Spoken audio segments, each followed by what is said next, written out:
Oh my God. I was a top producing real estate agent selling $20 million worth of real estate a year, making six figures, to zero, to laying in my chair all day. Imagine waking up one morning to a world where every sound feels like an assault, every movement a struggle, and every day a battle to just get through. Evelyn Thorne, once a top producing real estate agent with a thriving career, now finds herself in a different reality, dealing with a debilitating condition that has left her sidelined and consumed by severe anxiety, insomnia, and unending pain. But how did Evelyn, a successful realtor, end up here? Could it have all stemmed from one dose of an antibiotic or from years of a prescribed medication? And more importantly, is there hope for recovery after such a harrowing experience? In today's episode, we'll explore the life-altering impact of long-term benzodiazepine use, the risks many patients unknowingly face, and the fragile path towards healing. Stick around to find out how one person's fight could be the wake-up call we all needed about these medications. So Evelyn, could you just briefly tell us, how did you end up on Valium in the first place? It was about 20 years ago. My son was in addiction, and he's been clean now for 8 years.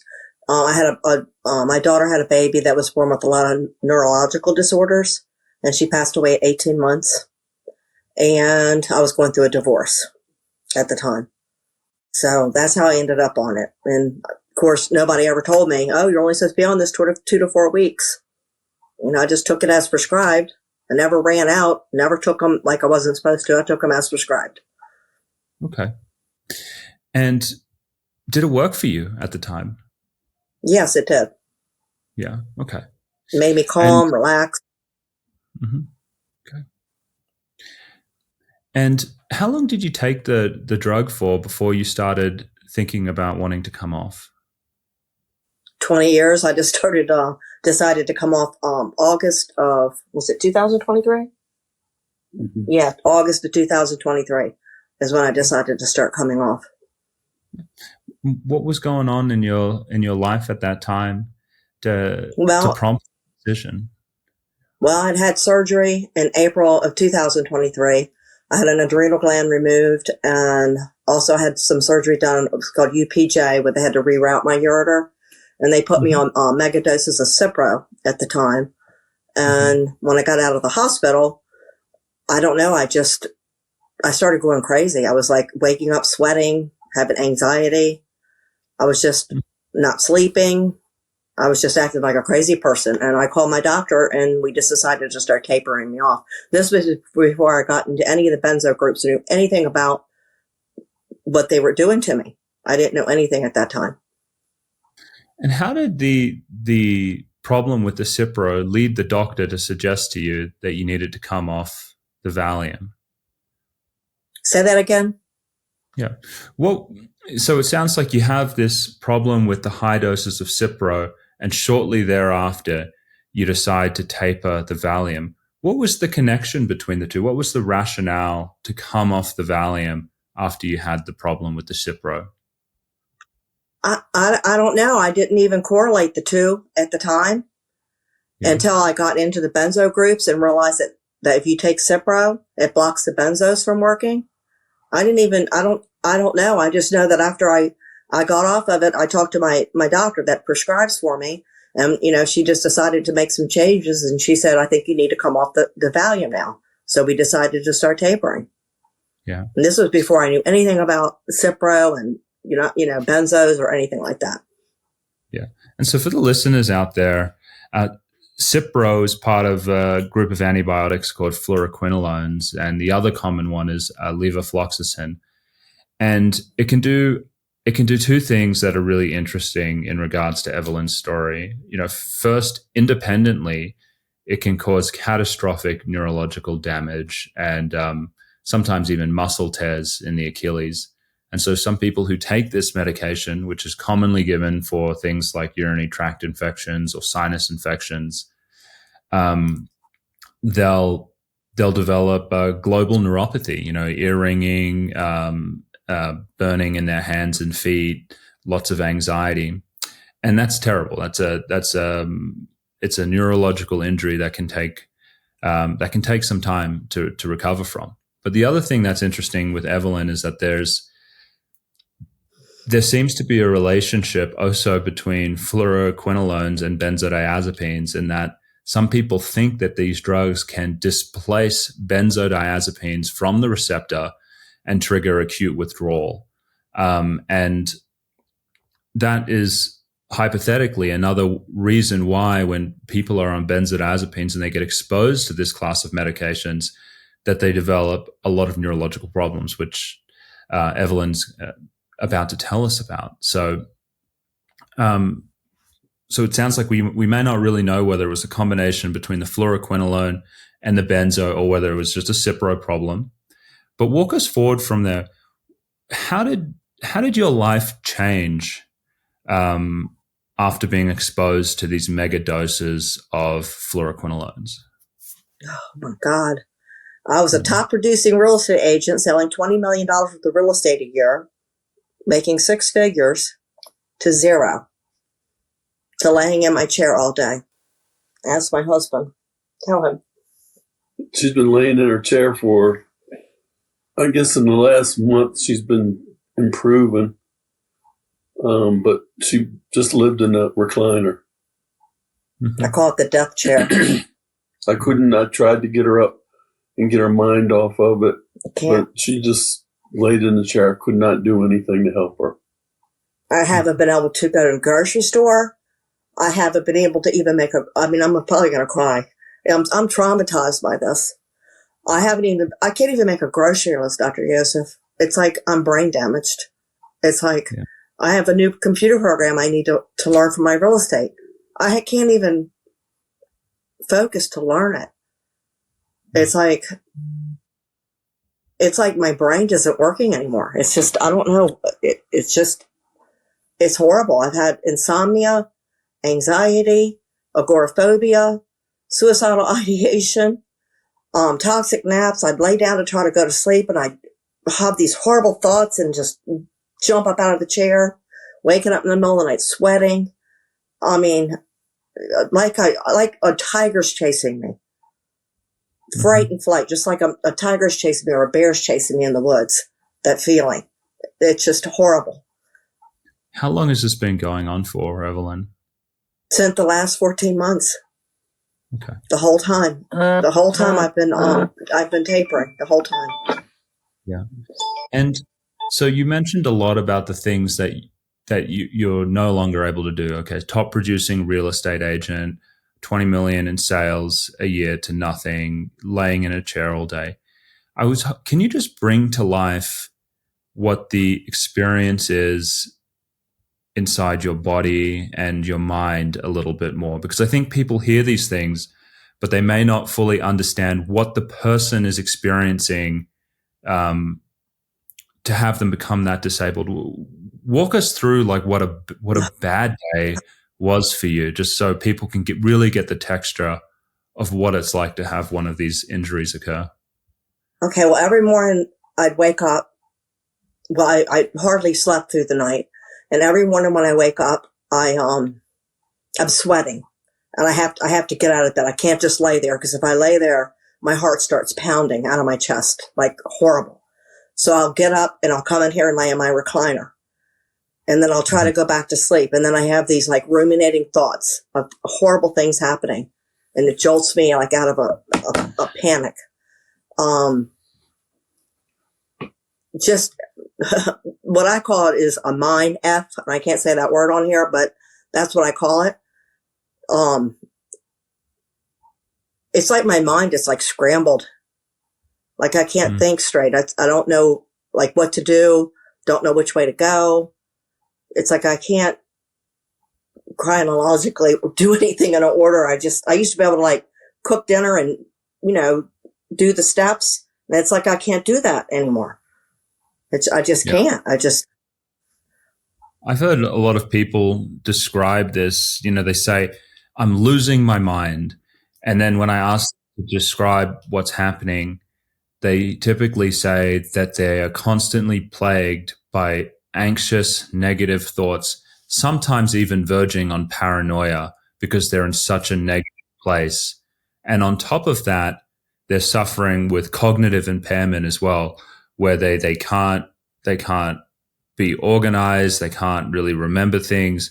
And so it's this state of severe, uncontrollable anxiety and terror with this almost, brain damaged feeling of not being able to think. I don't know if that kind of encapsulates. Yes, exactly. That's exactly how I feel. Exactly. Okay. I don't like to say this word, but I feel like I'm mentally impaired, I guess. Yeah. Like it's just like I've had some kind of like brain damage done or something. I don't know. Like I can't think straight anymore. And, I've had a lot of my friends, kind of think that I'm like, my real estate partners and all kind of think that I'm like, maybe I'm making this up.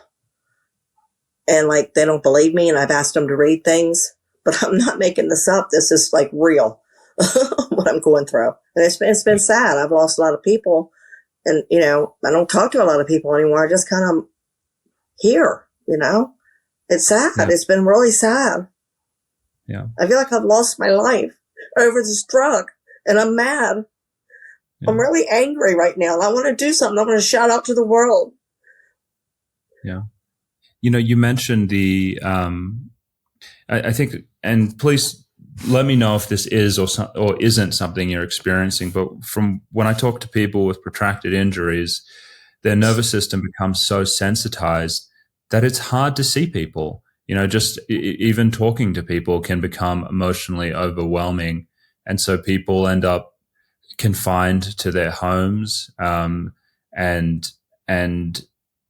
they lose a lot of their supports because they simply cannot be around people with the sensitivities they're having. Yeah. That's what I have. It's like, I don't even go see my grandkids anymore like I used to, or go to their baseball or football games. I tried to go to a couple football games with the noise, the whistles blowing and all that. I have to run. I can't do it. I can't be like in a big crowd around people. I can't do it right now.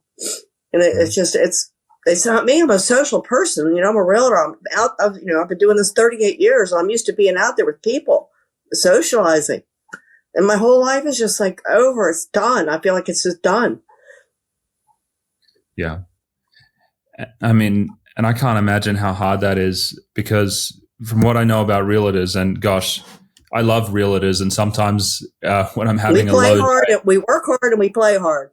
You do, and yep, we do. I work with people with protracted withdrawal all day, and sometimes I'm like, wow, man, this is heavy, and then I'm just like, being a realtor might be nice because you guys just seem so gregarious and like you're always having a good time. It was fun, always having, socializing and I'm taking popping my Valium in the morning, and at nighttime I'm drinking 4 or 5 Cosmos, Yeah. Yeah, you guys have the best parties. My realtor invited me to her Christmas party one time and it was a blast. So yeah. I can't we imagine do have fun. It's the only thing I've ever done in my life. That's, and I've done it for 38 years and I'm good at it. And I do have a listing appointment coming up on Monday. Am I scared? Yeah. Can I do it? I don't know. Well, that's the spirit, Evelyn. Yeah. Before we move on, I just want to ask you about a few other things. Sometimes people who have these injuries, they can have problems with hearing or ear ringing, light sensitivity. I have some people their heart kind of beats like crazy, or they have tingling in their hands and feet. Have you experienced any other neurological damage aside from the cognitive and emotional things you mentioned? The tinnitus, is that how you pronounce it? Oh my God. I might be saying it in like the Australian way. So, yeah. Well, anyways, It's bad, really bad. I put cotton balls in my ear, trying to get it to stop. Anything to make it, and it's horrible. In the mornings when I wake up, it's not so bad, but like as the day goes on, oh my God, like right now, it's so loud, I can just hear it. I'm surprised that other people can't. That's how bad it is. Mm-hmm. And I do get like pins and needles, in my feet and different areas of my body. I get this, this is really weird. I get burning mouth. I feel like sometimes my mouth is on fire. And I mean, I was like, I didn't know what it was. I just get and then everybody said, yep, they have that. It's like my mouth feels like it's on fire. And even my nose, I'll sometimes feel like my nose is running, like the nerves or something. Like after you've had Novocaine and that feeling when the Novocaine's wearing off, I feel like my nose is running, but it's not. Just like weird little nerve things like that. Yeah. Let me ask mine's Jay. mainly a lot more mental than it is a lot of physical. Yep. Yeah. And Jay, can I get your perspective on this as well? What did you see happen to your wife after this? What did it look like from your perspective?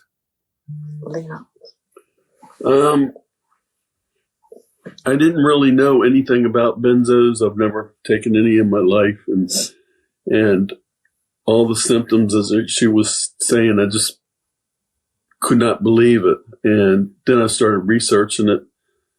You know, she stays in the living room. I stay in the back bedroom because I can't stand the complaining all the time. It drives me insane. You know, I know it's bothering her, but she's the kind that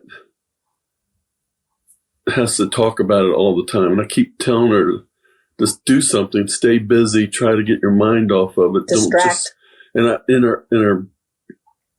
don't really like her on her benzo clubs because she listens to it 24 hours a day. She's dropped all her friends that don't have that issue, and all her friends now, all the ones she talks to is those people they call and crying or having their issues, and she's trying to help them. And I think she can't get a break from it because she's 24 hours a day. She's on the phone talking to somebody about their problems, you know, trying to help them in her little, I don't know what you would call it, the benzo groups. but that's all she does. Even when we're driving, if we do go somewhere, she's talking to them or she's reading texts from them. She can't get away from it. And I think that's part of her problem too. She needs and I've told her, and her new doctor that she just went to see this week said that you need to get away from that. He told me to stay off the groups. He says she thinks it's a lot mental because of the groups and listening to that day in, day out all the time. And I get so angry with her that I just want to throw in the towel because she just will not stop. They're her whole life now. Instead of talking to me or whatever, she's on the phone with her benzo people. I think that is part of the problem. Yeah. And you wouldn't be the first couple that I've spoken to who have had these types of issues during this, because what I often see when someone is drug injured like this, the experience of being hurt is so frightening, and no one understands what it's like, and so you feel very isolated. And then that's why a lot of people end up on the groups a lot, because it's like, oh my God, finally someone understands, and so people are drawn into that, and then they build those relationships. But as you had mentioned, Jay, it can be a knife that cuts both ways, because what we also see with the groups is it can be sort of a race to the bottom in terms of who's suffering the most as well, and that can be really scary. So you come across a lot of scary stories where you don't have the context, and that can cause a lot of fear in people. And then the last thing that I'll say is it really isn't that uncommon for people's social circles to shrink when they have these injuries. And maybe you could speak to this, Evelyn, but a lot of my patients they feel like they can't relate to their friends anymore because their whole world is their suffering and making it through the day. And so it's just almost, it feels like you don't have anything in common with them anymore. I don't know. It's really weird that's really weird you said I never thought about that, but it's true. I do feel like that because I had to go to one of my partner's house. Went there last week because we had to get our real estate pictures done on the river for our business card, and it was the first time I'd been there probably in a year. And I did it. We had dinner and everything, but it just felt weird. It's just I just wanted to get my picture, have dinner, and go home. Yeah. Because I think people, I mean, your whole world is like, gosh, this is hard, and I feel like this, and I'm sad, and you're grieving. I mean, you're in a state of grief. You're grieving. I'm grieving. You're grieving the loss of life, the loss of your previous life, and the relationship I imagine you used to have with your husband and your friends, and all of these things. And I hate to say it, but a lot of people, they don't really want to hear it. They might talk with you about that at the start, but you start to feel like they kind of want you to move on. And so it makes a lot of sense to be, you get pulled into the community. But what I do see commonly, because I work with a lot of people who do recover, is that, Evelyn, you will start to feel better because this is a one-way road. You will slowly continue to heal, and then you're going to do more things that you used to do, and you're going to have more in common with your old friends. And you may lose some, but the really good ones will stick around. And then I just watch people reconnect with their old life again once they start to heal. And so it does come back.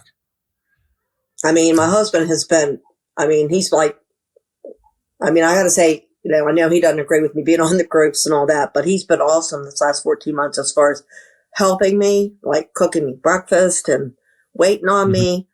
I know it's gotten older. He's not healthy. He had a kidney transplant like 8 years ago, and he's got health issues.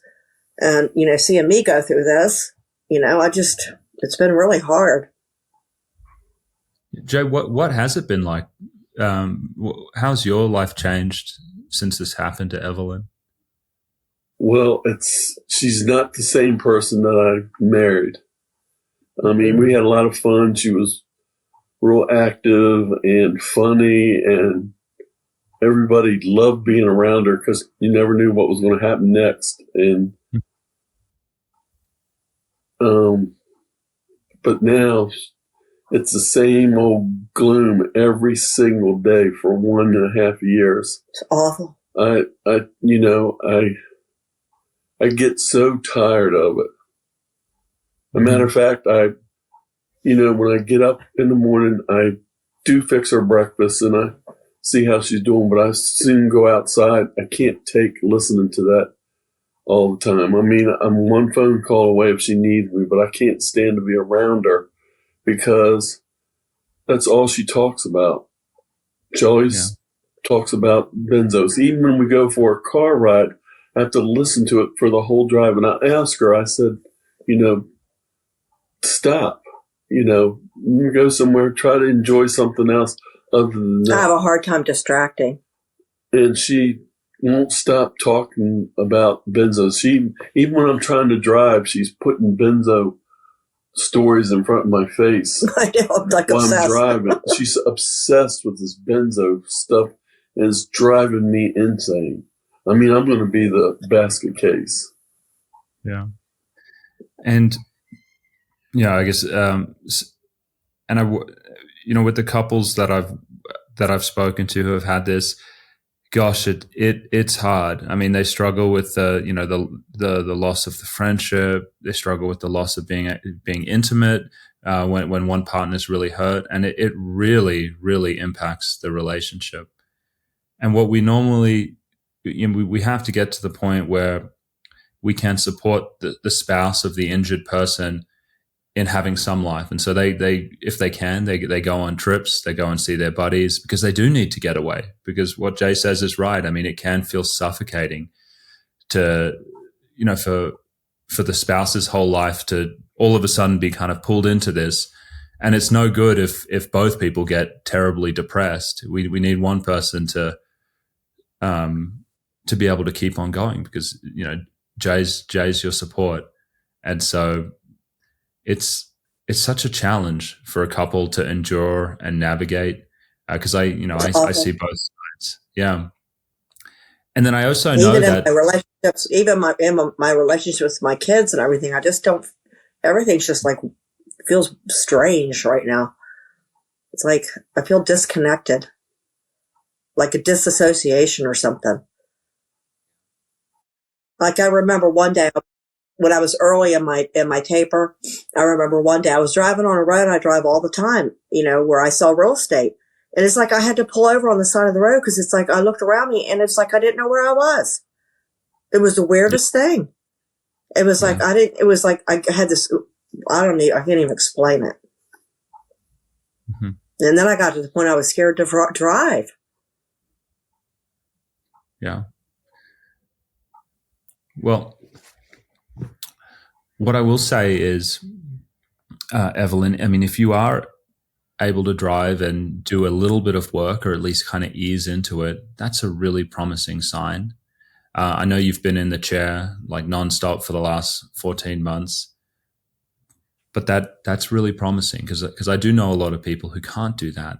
And that is a sign that I don't think the damage is catastrophic. I do think you're coming out of it, just like I see all other people that I'm working with, gradually they heal. Yeah. Well, when I was doing the liquid microtaper with Nicole, I was going to go, I had a vacation plan with my daughter and my grandkids to Myrtle Beach. And I held at 7.6 milligrams for 2 months. And I did it. I went to Myrtle Beach. I did the whole week. It was hard. I got through it. And I got home and started tapering. And I don't know what happened. I got down to 6.86 milligrams. And then I got bronchitis. And then they put me on ciprofloxacin. No. Z-Pak. They put me on zithromycin. A Z-Pak. And I don't know something. I don't know, after I took the antibiotic, it's like I hit some kind of wall or something. And I was done. I was like, I went to the doctor. I said, you got to do something because I can't do this anymore. I can't look at another 14 months of doing this. Mm-hmm. So that's why I decided to do the phenobarbital. And I know everybody's against it, and I don't even know if it's the right choice. I'm scared. I'm still frightened. If it's the right choice, I don't know. Huh? You swap from Valium to phenobarbital. Yep. Yeah. Mm-hmm. And I'm scared. I mean, I don't know if I did the right thing.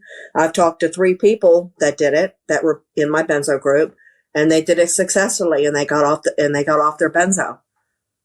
Yeah. They said the taper from the phenobarbital was nothing compared to the benzo withdrawal.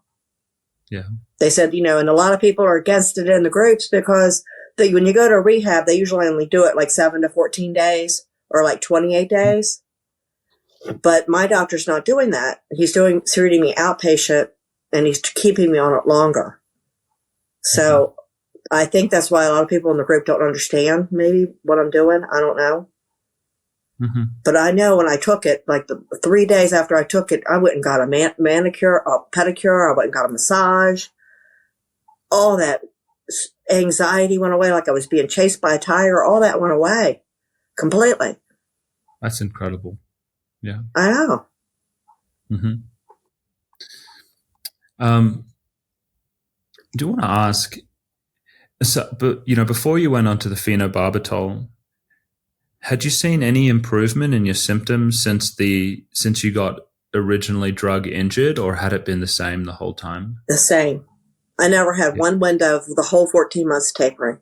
And I don't know if it's because my doctor set me up for failure from the beginning. She cut me in 5 milligram increments. She cut me from 25 to 20, from 20 to 15. I don't know if that was just, Nicole told me I've tapered. It was way too fast. I dropped like 19 milligrams in 12 months. So I don't know if that was, setting me up for failure to begin with. I don't know. Mm-hmm. But I didn't know any better at that time. I wasn't in any groups. I didn't know Nicole. I didn't know what I was doing. I was going by what my doctor told me. Okay. And then, when I talked to her, she looks at me like I got 4 heads. Like I'm making all this stuff. I told her my ears are ringing. She said, well, you need to go to the doctor. There's something wrong with your ears. I mean, every time I told her a symptom I'm having, she's like, looks at me like I'm crazy. And she told me, I worked in rehab for 20 years. I've never heard of that. And I'm like, you don't even want to know what I want to do. Yeah. So, Evelyn, is there anything that I haven't had a chance to ask you about, which you think is important to share? Not really. There's something I can add to that. What? I noticed when she was going through this past year that in the morning it was absolutely horrible. Yeah, mornings are horrible. After like 2 or 3 o'clock in the evening, she started acting a little bit normal. Yeah, my mornings are terrible. 5 o'clock comes around, everything starts to settle. And that's why I couldn't get over, this issue. Every morning she would be dying, and then by evening she would be acting halfway normal. Yeah.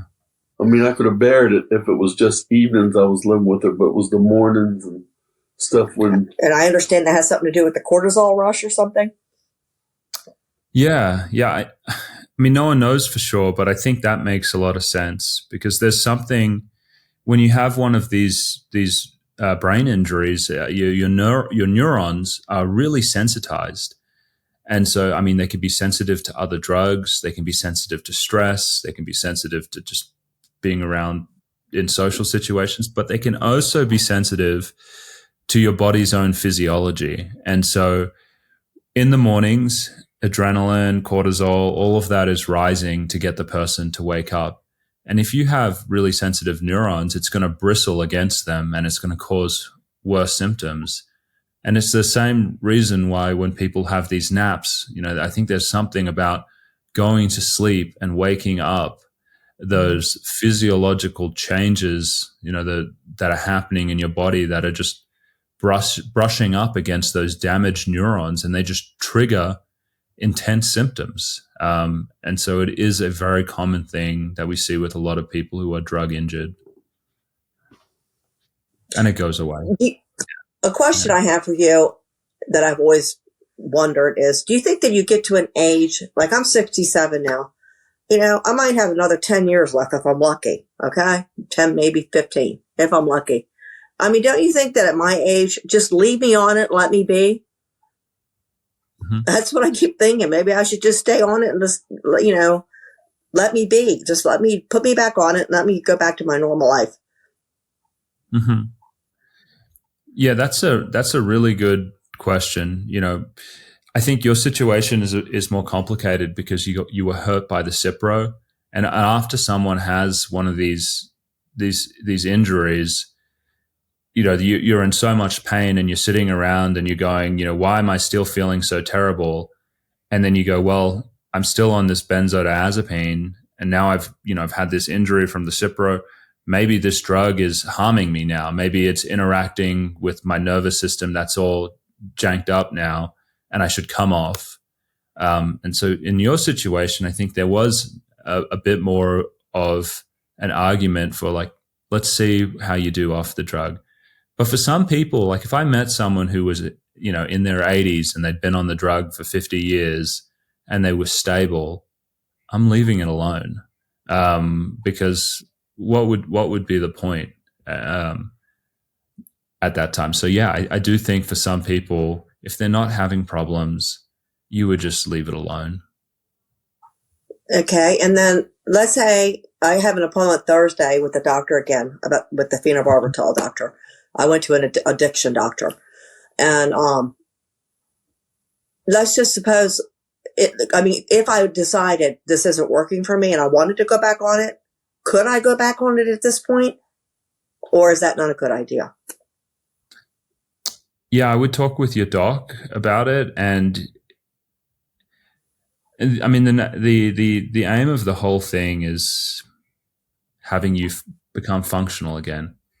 So if getting back on Valium helped you achieve that, then I don't think there's a problem with that. But what we do see with people who have these injuries is that after it happens, the drugs just don't work the way they used to. It's like a different nervous system they're acting on. People tend to have a lot more side effects. That they don't have and they don't really get the benefits they used to. Because I think a lot of people with protracted withdrawal injury, it's so horrific. Nearly all of them try to get back on the drug just to say, is this going to work? And a lot of them, it doesn't work. And so then they're stuck in a place where like, well, it doesn't really work. Let's just come off. But most people try. And I do think it's worth trying, because if it stabilizes you and then you come off later, then you should do it. Because I don't know if it's the Cipro or if I got intolerance. I really don't know. But it all happened around that time I took the Cipro, that things went like crazy. Yeah. And it could be that you had a Cipro injury, and it changed your nervous system, and everything that you're experiencing now is Cipro. Or it could be, the Cipro injury and now you're on a benzo, but because you've got all this neurological damage from the Cipro injury, now the benzo is making it worse in some way. So there won't be a certain way to know. Other than I've read about Cipro, but other than the tendon tears and all that, what kind of neurological stuff does Cipro do to you? A lot of the things that you've described, global neurological damage, anxiety, really? Depression, panic, burning. It can cause all that? Yeah. It can be cognitively, it can be devastating. Yeah. And some people are just getting it for sinus infections. It's crazy. It's awful. Yeah. So at my age, I mean, let's say I continue on this path and try to get off of it. I mean, what's the chances of there's little things in my brain to heal? Good. What I see and what Nicole sees and my staff see are people gradually get better over time. As long as you want to taper off the medication slowly. You don't want to do it fast, and then you need to look after your body. And so anything that reduces inflammation, I think, is good. Right. Low sugar I guess diet, the only thing, all of that. The only thing I'm fearing right now is that he's going to wean me off the phenobarbital. Let's say I stay on it 2 months and then he starts weaning me off that. I'm so afraid, by everything people said in the group, that the Valium withdrawal is going to come back and hit me again. That I'm just going to go through all that again. Yeah. I guess that's what my fear is. Because I can't go through that again. I mean, this stuff is so horrific. I mean, that's a really valid fear to have. And everyone wants to know what the future holds when you're struggling with something like this. You have to just move forward and just be careful with how it's going. You don't want to be forced off by your doctor. If someone's doing that, you need to find another doctor who will listen to you. And I know you're working with Nicole, and so I know you're in really safe hands. Yeah. Oh, I know. She's awesome. Yeah. Okay. Well, Evelyn, I want to thank you and Jay for coming on and sharing your story. All right. Yeah. So thank you so much. If you're interested in hearing a story about one woman's remarkable recovery from a severe benzodiazepine injury, you're not going to want to miss my interview with Emma.